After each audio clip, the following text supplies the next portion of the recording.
What if I told you that the Bible speaks of a time when giants walked the earth, beings born from the forbidden union of heaven and earth? Creatures so corrupt, so abominable, that God was forced to flood the entire world just to stop them. Who were these beings? And could their story echo through time even into our own? Today we uncover one of the Bible's most mysterious stories, the story of the Nephilim.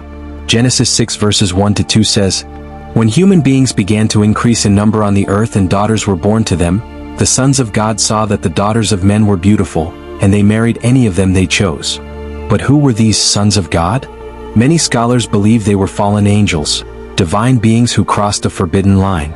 And when they slept with human women, their offspring were the Nephilim, giants, monsters, legends.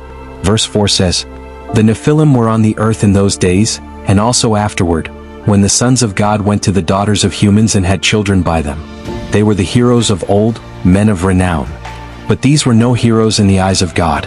Their presence corrupted the earth with violence, sin, and unnatural power. The world was spiraling.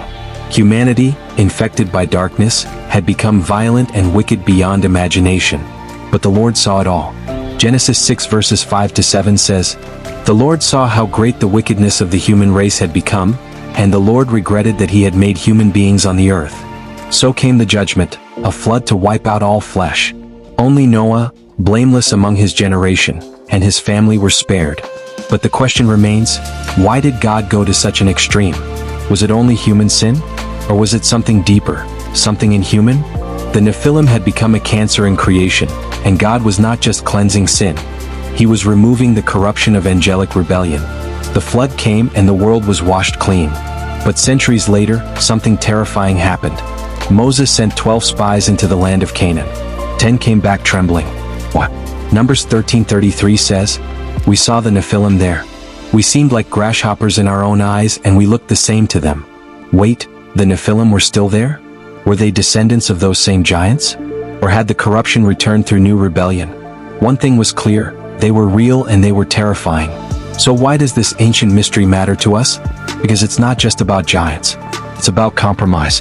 It's about the danger of mixing light with darkness, of crossing lines God never intended us to cross. It's about how sin, when left unchecked, grows into something monstrous. The story of the Nephilim is also a warning. When spiritual boundaries are violated, destruction follows. Whether in Noah's day or in our own, when evil spreads unchecked, God acts to restore order, even if it means judgment. Jesus didn't ignore this story. In Luke 17 verse 26 he said, "As it was in the days of Noah, so it will be also in the days of the Son of Man." In other words, before his return, the world will once again mirror Noah's day: corruption, spiritual rebellion, and widespread wickedness. Could it be that we are seeing the signs already? The Nephilim were giants, yes, but their story is a shadow of something deeper. They remind us that spiritual boundaries are real, that evil, when mixed with the holy, leads only to destruction, and that even in the midst of chaos, God always preserves a remnant, those who walk with him. So I ask you, are you living like Noah, set apart, obedient, uncorrupted? Or are you blending into a world that's heading for judgment? If you want more cinematic Bible mysteries like this, subscribe to the channel. Share this video with someone who's ever asked, did giants really walk the earth? Because the Bible doesn't just tell stories. It reveals eternal truths hidden in plain sight.